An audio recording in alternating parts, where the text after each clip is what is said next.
Yes, Red Zone TV kwoli webali kubanga okyagoberera yonna gy'osinzira okubanga gy'otulabira kyokola kya mutawaana nnyo gwa kyatambula ku mukutu ogwa Red Zone TV. Atanaba kubanga osubscribinga nyongera okujjukiza nti kkirira wansi awo olaba ekigambo subscribe kikwateko, kwata kadeka notification abeere nga tomisinga nsonga yonna. Kakati waliwo wano breaking news, amawulire agaakagwawo wetwogerera. Waliwo ekiwandiiko ekiyitiŋŋana ku mutimbagano nga kino kifulumidde ku mukutu ogwa gavumenti ey'eggwanga Uganda. Ekiwandiiko kino ngenda kikusomeramu naye nga kiraga Speaker Anita Amongo ali mu buzibu nga kirabika Museveni amuvuddemu oluvannyuma lw'obukwakkulizo oba sanctions ezaamuteekebwako eggwanga erya Bungereza.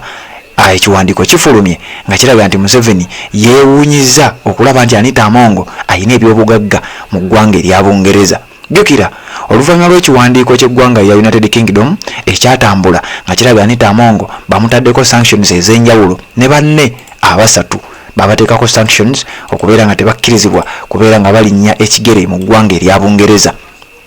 Ne bateekako kye bayita travel ban, ne bateekako kye bayita asset freezes, nti ebyobugagga bye balinayo muno nga mulimu n'accounts mu banka ez'enjawulo nti bwaba nga babiina bano abasatu tebagenda kukkirizibwa kuddamu kubeera nga babyeyambisa. Anita Amongo mu Parliament yavaayo n'ategeeza oluvannyuma lwa sanctions zino okuziwulira, yavaayo n'ategeeza Parliament nti talina yadde kapa emu, talina yadde ekintu kyonna mu ggwanga erya Bungereza. Abantu ne bamugamba bali abasajja nga banoonyereza, tosobola kubanga bakutaddeko sanctions nga tebakimanyi oba nga tebamaze kubeera nga bafuna obukakafu. Kati nno ekiwandiiko kino kigenda okukusomeramu ngenda kikuyitiratiramu Yoweri Kaguta Museveni kyataddeko omukono ng'alaga yeewuunyiza oluvannyuma lw'okusisinkana ambasada w'eggwanga erya United Kingdom. Yeewuunyiza nnyo okuwulira nti Anita Amongo bulijjo ayina akawunti mu banka ezimu enkulu mu ggwanga erya Bungereza, nti bulijjo ayina n'abaana baweerera era mu sayidi eya Bungereza. Kakati nno bino bigenza okutuuka nga Anita Amongo yakamala okubanga yeegaana ng'ategeeza nti talina yadde akawunti namba mu banka emu mu ggwanga erya Bungereza. Ngenda kuyitira mu kiwandiiko kino nga kiteekeddwako omukono Museveni yennyini, naye nga kiraga nti Anita Amongo alinga amuvuddemu, amuwaddeyo babeere nga ebyobugagga babitwala. Jukira waayise ennaku ntono eggwanga erya United Arab Emirates nalyo ne liteeka obukwakkulizira ku ono Anita Amongo nga nabo bamugamba akawunti ze bwe ziba nga gye ziri mu ggwanga eryo taddamu kuzikozesa, era ekiragiro ne kiyita nti akawunti zonna oba banka zonna ezoperatingira mu ggwanga erya United Arab Emirates nti tezigenda kubeera nga ziddamu okukkiriza omukyalo ono okubeera nga akola withdraw mu banka yonna oba okuteekayo ssente oba okukola transaction yonna mu ggwanga erya United Arab Emirates, nga bagamba nti bano abasatu oluvannyuma lw'eggwanga lya Bungereza okubateekako sanctions naffe tukkiriza tugoberere eggwanga erya Bungereza kye ligamba. Kati ekiwandiiko kino kyenjagala okubanga nkuyitiramu kankikuyitiremu katono tubeere nga tweyongerayo nga sinaba kubanga nkutwalayo eyo atanaba kubanga osubscribe nga nyongera okujjukiza kkirira wansi awo olaba ekigambo subscribe kikwateko, kwata kade ka notification abeere nga tomisinga nsonga yonna. Ekiwandiiko kino olwaleero ennaku z'omwezi 10 lwekirabise era ensi lwetandise okukiraba naye kyasayiningibwa oba kyawandiikibwa ng'ennaku z'omwezi 2 omwezi guno gwennyini ogwokutaano omwaka 2024 era nga kigamba nti UK sanctions on Right Honourable Speaker of Parliament and 2 former ministers. On Tuesday at 1000 hours, I met the British High Commissioner at her request for an urgent meeting.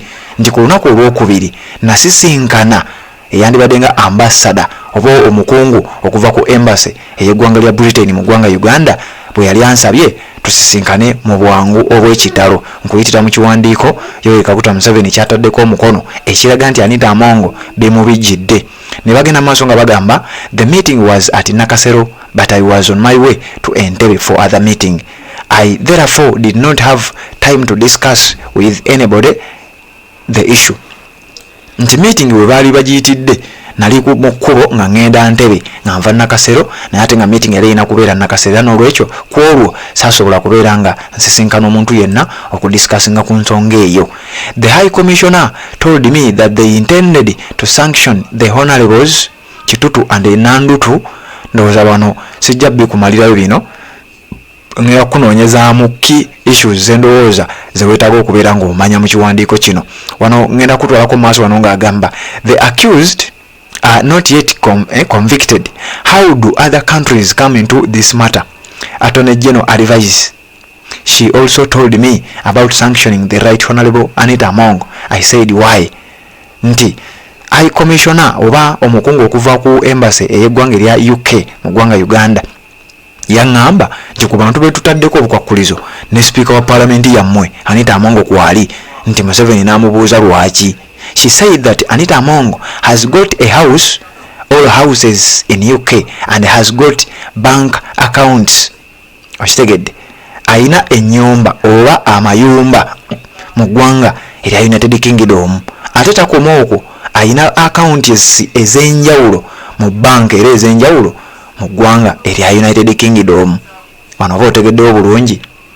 Anita Among yavaayo neyeegaana n'ategeeza nti nze siina yadde kakapa akamu bwe kati mu ggwanga lya UK nti era obwo obukwakulizo babutaddeko bamenyekedde bwereere. Kati wano omukungu okuva ku embassy y'eggwanga lya United Kingdom yavaayo wano n'ategeeza nti Anita Among aina ennyumba oba amayumba mu ggwanga erya United Kingdom, aina accounts ez'enjawulo mu banka ez'enjawulo mu ggwanga erya United Kingdom, kwayisiza ssente ng'asasulira abamu ku baana be abasomera mu ggwanga eriyo.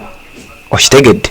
Naye yavaayo n'agamba talina yadde ekintu kyonna mu ggwanga lya UK. Kati wano bamuloopye nga bagamba mbu aina accounts ez'enjawulo mu banka ez'enjawulo, kwayisiza ssente ng'aweerera abaana be abasangibwa mu ggwanga oba abasomera mu ggwanga erya United Kingdom. Ate ayinayo n'amayumba era ndowooza bayinza okuba gye basula. Kati naawo nenjagala mbe nga nvaawo, njagala kukumalirawo ekiwandiiko kino. Kati ne tugenda wano ewasinga okuba omugaso. Buliriza wano Museveni ng'agamba why would a Ugandan leader build or buy houses in the UK or elsewhere abroad when Uganda, the still underdeveloped country where she would have earned the money, still needs those investments?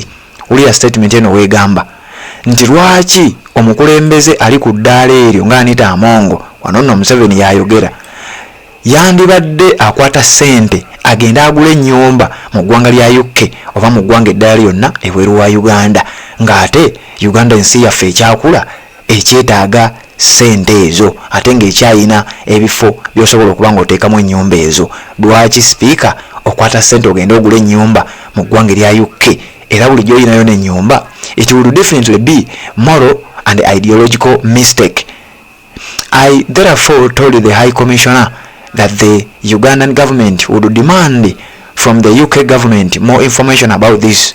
Wano Museveni ng'agamba nti n'olw'ensonga eyo nasabye omukungu ono okuva ku embassy y'eggwanga erya United Kingdom nga musaba anyongere oba gavumenti yaabwe eyongere okutuwa information ku nsonga eno nti Anita Among ayina ebizimbe mu ggwanga erya UK, ayina account mu banka ez'enjawulo mu ggwanga erya UK. Wano Museveni nga yayogera. Attorney General and the Ministry of Foreign Affairs to advise on how this can be done and the appropriate authority to go ahead and do it. Nti wano omulimu guno yagukwasiza bano babiri, Attorney General owa ggwanga lya Uganda ne Minister afunanyizibwa ku nsonga z'ebweru w'eggwanga, bagenda kugenda mu maaso n'okufuna information yemala oba okukola okunoonyereza ku nnyumba Anita Among ze yazimba mu ggwanga erya United Kingdom oba account za banka z'ayina mu ggwanga eriyo. Kati nno bino ayina okuba nga abinnyonnyola. Meanwhile, by the copies of this letter, I request the Inspector General of Government, IGG, and the Minister of Integrity to inform me if the Right Honorable Anita Among declared in her forms of leadership code her owning of a house or houses in UK.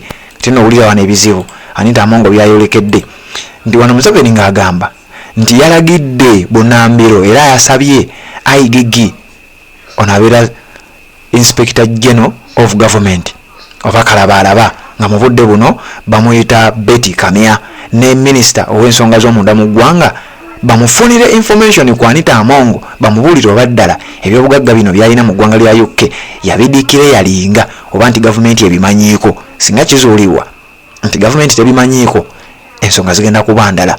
The issue of bank accounts, I told the High Commissioner, may not be a serious issue if she sent legitimately and money to support the children who are legitimately studying there. Wano Museveni ng'agamba nti nategeezezza omukungu ono okuva ku embassy y'eggwanga erya United Kingdom nti ekyokubeera ne bank account mu ggwanga eryo nyinza obutakitunuulira nnyo, wabula tugenda kinoonyerezaako tulabe ddala we ziba nga ssente zaateekayo azifuna mu makubo matuufu, zaateeka ku account ezo. Bw'aba nga ssente zino azifuna mu makubo matuufu, then tujja kuba tetuminaako buzibu. Bw'aba nga ssente zino zaateekayo ziriko amakubo amalala gye ziva oba nga tezitegerekeka oba zamwewa musolo, tujja kuba ate tukitunulamu. N'abantu baweerera abasomera eyo bwe baba nga nabo baliyo mu mateeka nga gavumenti ekimanyiiko, era tujja kuba tulaba engeri y'okikolamu. Wabula bwe baba nga gavumenti tebamanyiiko, era bijja kuba birala. Nawunzika ng'agamba all concerned to note the contents of this letter and act where required. Nti bonna abateereddwa mu kiwandiiko kino, wano n'ayogera ku IGG, n'ayogera ku minisita w'ensonga z'ebweru w'eggwanga, n'ayogera ku minisita w'ensonga z'omunda mu ggwanga, n'ayogera ku Anita Amongo, n'ayogera ku ayina bayogeddeko awo. Bonna wano ng'ategeeza mu statement eno esembayo nti bonna abawulikiddwako oba obanga owulidde erinnya lyo mu kiwandiiko kino, nja kusaba okole kyoteekeddwa okuba ng'okola. Nassaako omukono Yoweri K. Museveni, era n'ateekako omukono wano n'ateekawo nti copy 2 oba nti bano be bantu abafunyeeko copy ku kiwandiiko kino.